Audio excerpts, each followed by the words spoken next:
আমি এখন আলু কুলচা বানাবো। তার জন্য এখানে আমি ময়দা নিয়েছিলাম। ময়দাটাতে আমি লবণ, ইস্ট আর তেল দিয়ে ভালো করে, আর খাওয়ার সোডা দিয়েছিলাম। সোডা দিয়ে আমি মাখিয়ে আধা ঘন্টা রেখে দিয়েছিলাম রেস্টে।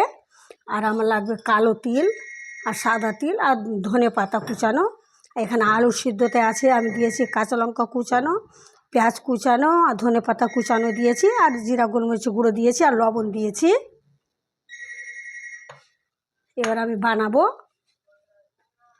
এবার আমি কুলচাটা বানিয়ে দেখাচ্ছি আপনাদেরকে।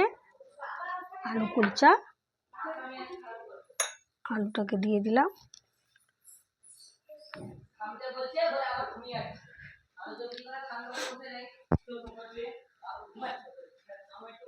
এরকম করে ভরে আমি কুলচাটাকে বেলে নেব।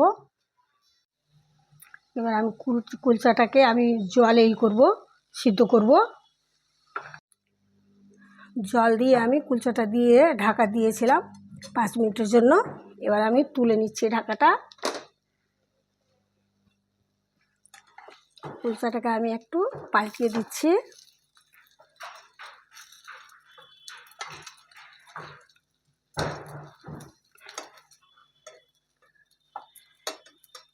পাল্টিয়ে উল্টিয়ে আমাকে ভাজতে হবে, একটু 5 মিনিট লাগবে।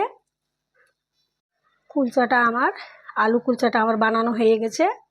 আমি এটাকে 2 সাইডই আমি করেছি, ভেজেছি। কুলচা বানানোর টাইমে যদি ইচ্ছা করলে আপনি হালকা ব্রাশ করতে পারেন ঘি দিয়ে, কিন্তু আমি করিনি, আর জলে সিদ্ধ করলাম। এবার আমার কুলচা বানানো রেডি হয়ে গেছে।